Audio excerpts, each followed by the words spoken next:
नमस्कार मेरे प्यारे विद्यार्थियों, स्वागत करता हूँ आपका ईडियम्स सेट 14 में। और बिना कोई देरी किए हम शुरू करेंगे आज के वीडियो को। हमारा पहला ईडियम है have once heart sit on something. आपने अपना दिल किसी चीज़ पर सेट कर दिया। सेट कर दिया मीन्स गड़ा दिया। आंखें गड़ाना हम कहते हैं, आंखें गड़ाना। आंखें गड़ाना, आप किसी चीज़ के ऊपर नज़र पैनी करके गाड़ते हैं उसको पाने की चाहत से। यानी आप में चाहत पैदा हुई किसी चीज़ को पाने की, डिज़ायर पैदा हुई। तो डिज़ायर पैदा हुई तो आप उसको पाना चाहेंगे। किस सेंस में हम कहेंगे इंग्लिश में कि आप दिल से उसको चाहते हैं। एक कहावत है कि पूरे दिल से अगर हम चाहते हैं किसी चीज़ को तो पूरी कायनात मिल के उसको पूरा करना शुरू कर देती है।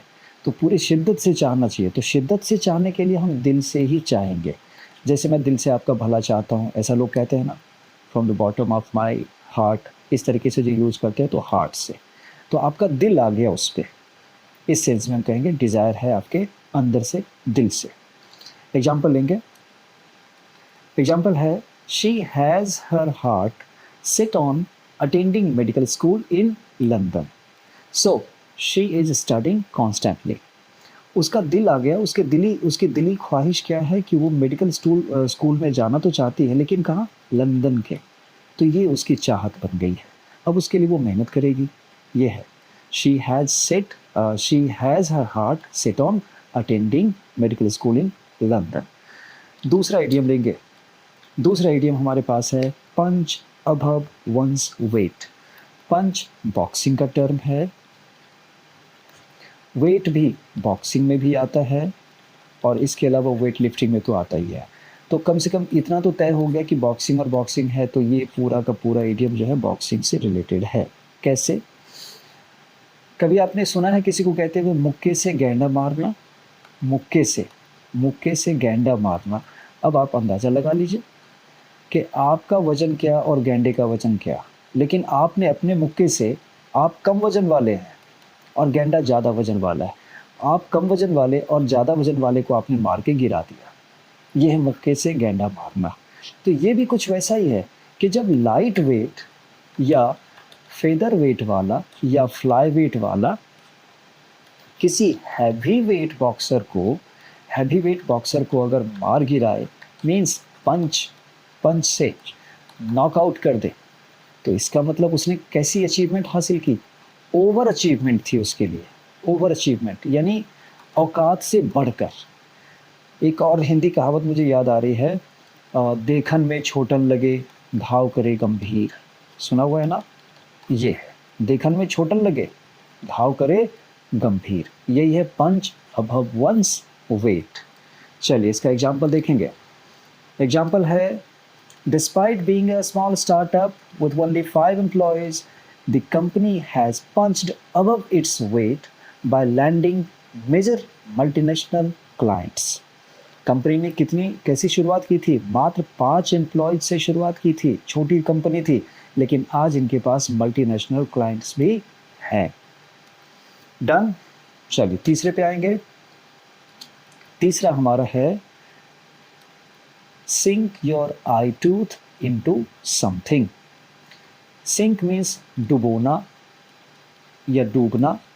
आई टूथ को हम समझते हैं ज़रा फिर से।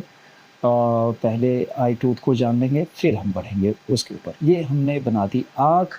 इसके ठीक नीचे अगर हम दांत की पोजीशन की बात करें तो ये 1 दांत, 2 दांत, फिर 3 और ये 4।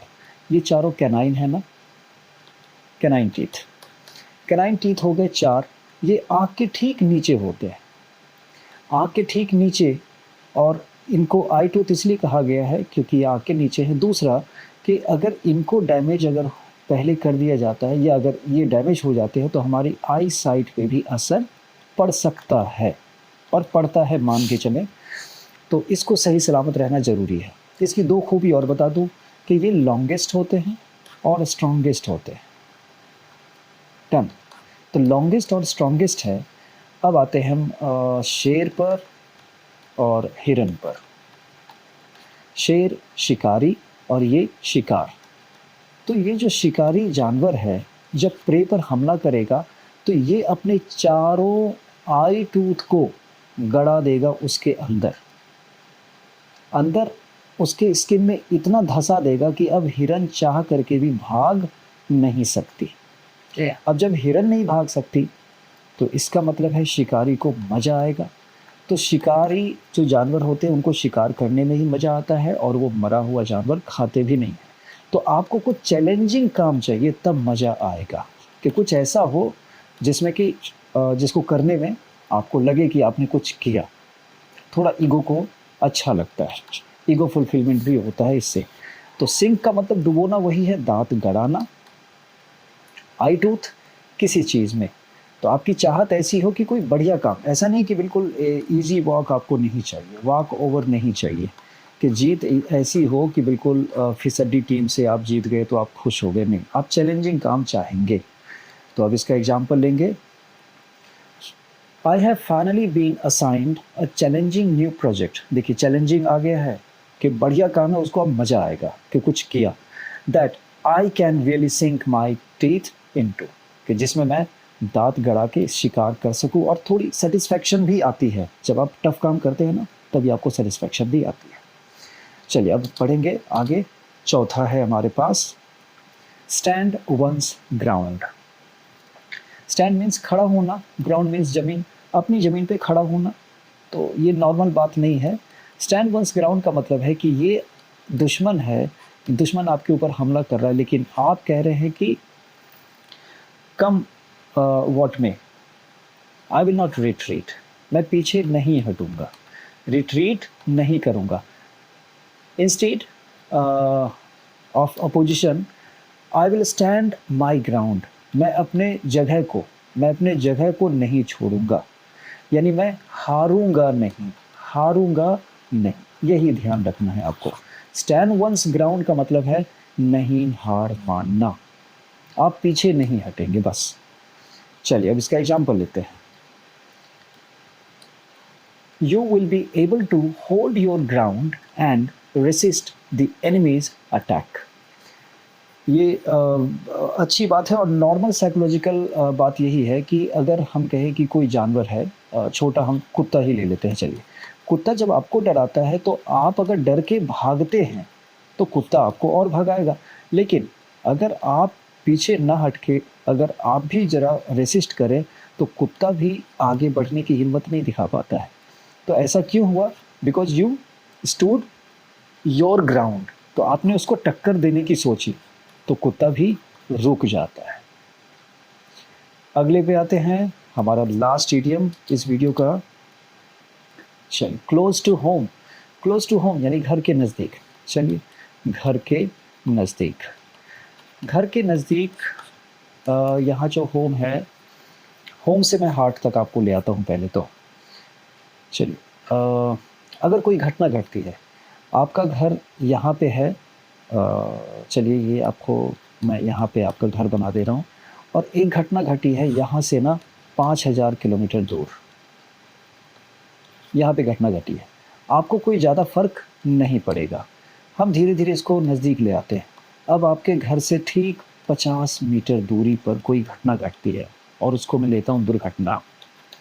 अब अगर मैं कहूँ कि 5 मीटर की दूरी है, आपके घर से 5-10 मीटर की दूरी पर कोई दुर्घटना घटी है, तो इस घटना को आप जल्दी नहीं भूल पाएंगे, भूलना मुश्किल हो जाएगा, बिल्कुल लगेगा कि ये तो घर की बात है, ये तो आंखों देखी बात थी, अब इसको नहीं भूला जा सकता। तो मामला जो यहाँ पे जो घटना घटी वही घटना यहाँ घटी है, लेकिन यहाँ पे घटी घटना उतनी सेंसिटिव नहीं होती है जितनी आपके घर के पास घटी हुई घटना सेंसिटिव हो जाती है। क्लियर है बात? अब इस सेंसिटिव से आते हैं हम होम पे, और होम का मतलब हम लेते हैं हार्ट, दिल। तो दिल के करीब, यानी अगर कोई बात हो जो दिल को छू जाए या दिल को छूने के साथ साथ दिल को चुभ जाए, है ना, it may cut you to the quick, जिससे आप जो है बिल्कुल आग बबूला हो सकते हैं, चुभ जाए बात। जैसे आपकी किसी गलत आदत के लिए किसी ने कुछ ऐसी सच्चाई कह दी भरी महफिल, तो आपको बड़ा बुरा लगा। तो it was close to your home, done. तो आपके लिए वो बहुत ही सेंसिटिव मामला था, तो आप फीली टची हो गए वहाँ पे, फीली टची, बहुत ज़्यादा फील कर गए, बात आपको टच कर गई, तो आप ऐसे फीली टची आदमी कहलाएंगे। If everything becomes close to home, close to your home, तो आप फीली टची ही कहलाएंगे। इसका एग्जाम्पल लेते हैं अब।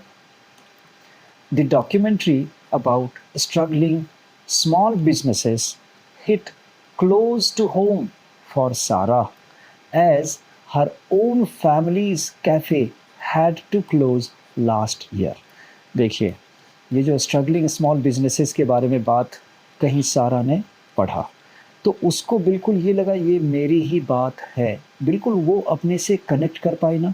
जैसे अभी बताया था कि घर के नज़दीक आपके घटना घटी थी, तो कैसे आप सेंसिटाइज हो गए थे, सेंसिटिव ज़्यादा हो गए आप, सेंसिटिव ज़्यादा फील करते हैं आप, घर के नज़दीक होती है। तो ये जो मामला है स्ट्रगलिंग स्मॉल बिजनेस का, इससे ये भी जुड़ी हुई है, इसीलिए ये चीज़ इसके लिए क्लोज टू होम हो गई। क्लोज टू होम फॉर सारा, सारा के लिए ये मामला बहुत नज़दीकी था, सेंसिटिव था। अगर आपका कॉफ़ी का बिज़नेस नहीं है, कोई छोटा मोटा बिज़नेस नहीं है, तो आपके लिए ये बहुत डिस्टिंक्ट होगा। It will be it will not be close to home for you. सबके लिए ऐसा नहीं होगा।